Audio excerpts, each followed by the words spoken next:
Rise TV, सच सबसे आगे।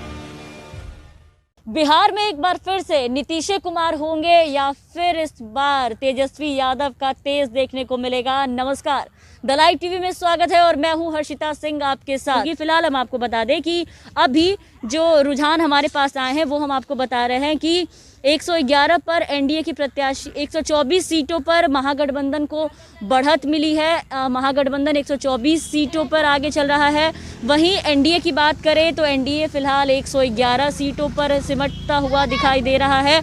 और आपको बता दें जो रुझान आ रहे हैं लगातार हम आपको द लाइव टीवी आपको पल पल की अपडेट्स दे रहा है। रुझानों के मुताबिक अब तक राजद महागठबंधन को बहुमत मिल रहा है और आपको बता दें कि करीब करीब जो सीट है 241 सीटों पर 243 सीटों पर जो चुनाव है वो हुए थे और अब तक जो रुझान आए हैं वो 241 सीटों पर रुझान आए हैं। और इन रुझानों में आपको बता दें कि महागठबंधन 124 सीटों पर जो बढ़त मिल रही थी वो बढ़कर 125 सीट हो गई है और महागठबंधन 125 सीटों पर आगे चल रहा है। और जो एनडीए है वो एनडीए 111 पर ही सिमटती नजर आ रही है। 111 तक ही इनका जो आंकड़ा है वो अभी फिलहाल सीमित नजर आ रहा है। 111 पर ही अभी वो टिके हुए हैं, लेकिन महागठबंधन जो है वो एक एक कर बढ़ता चला जा रहा है। और आपको बता दें कि 124 पे जो बढ़त मिल रही थी वो 125 पर पहुंच चुकी है। और रुझानों में अब जो एनडीए और महागठबंधन में जो टक्कर है वो दिखने लगी है। लगभग 12-13 सीटों से महागठबंधन जो है वो आगे चल रहा है।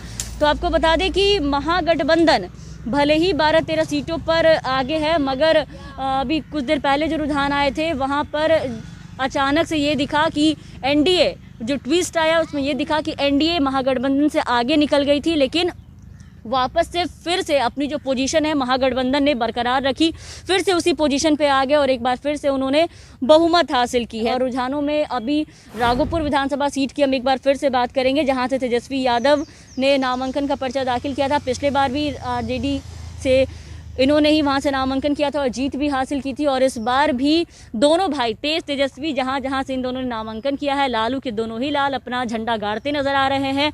एक राघोपुर सीट से आगे चल रहे हैं तो दूसरे हसनपुर की सीट से आगे चल रहे हैं।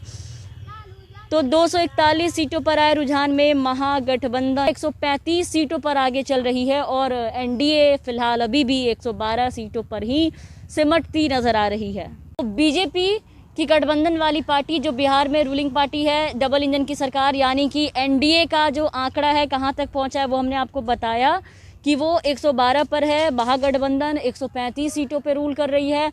एलजेपी का क्या हाल है वो भी हमने आपको बताया। लेकिन फिलहाल एक और पार्टी थी जिसकी बातें अभी तक हमने नहीं की है, वो है प्लूरल्स पार्टी, यानी कि पुष्पम प्रिया चौधरी की पार्टी, जिन्होंने बांकीपुर सीट से अपना नामांकन किया था। और आपको बता दें कि बांकीपुर सीट से त्रिकोणीय मुकाबला देखने को मिल रहा था कि वहाँ से जो मौजूदा नितिन नवीन है वो वहाँ से फिर से एक बार पर्चा उन्होंने दाखिल किया था। वहीं इस बार कांग्रेस के टिकट पर लव सिन्हा जो कि शत्रुघ्न सिन्हा के बेटे हैं उन्होंने भी अपनी दावेदारी ठोकी थी। और इन सब के बीच पुष्पम प्रिया चौधरी जो कि सीएम कैंडिडेट है और अपना अलग ही एक पार्टी लेकर के आई हैं प्लूरल्स के नाम से, उन्होंने भी नामांकन भरा था वहाँ से और जीत के दावे कर रही थी।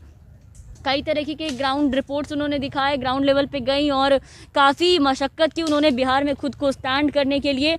और वहाँ जो नतीजे हैं बांकीपुर सीट से प्लूरल्स की जो पुष्पम प्रिया चौधरी हैं वो हम आपको बता दें कि वो वहाँ से फ़िलहाल पीछे चल रही हैं। वो लगातार जीत का जो दावा कर रही थी पुष्पम प्रिया चौधरी पीछे चल रही हैं प्लूरल्स बांकीपुर सीट से। बीजेपी यहाँ पर आगे चल रही है।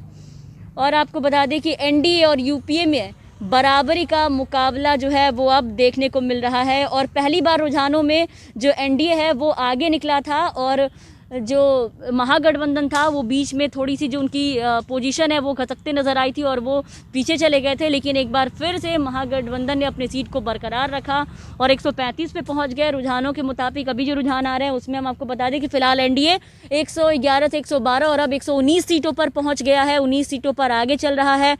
महागठबंधन का जो पोजीशन है वो 10 का 10 बना हुआ है और जो टक्कर है इन सब के बीच यहाँ कांटे की टक्कर देखने को मिल रही है। और हम भी आपको लगातार पल पल की अपडेट्स देते आ रहे हैं।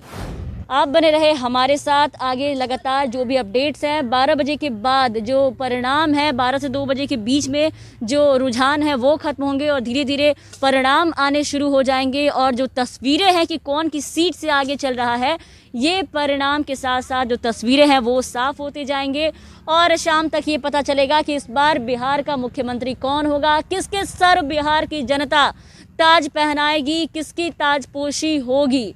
आप बने रहे हमारे साथ। लाइव टीवी, सच सबसे आगे।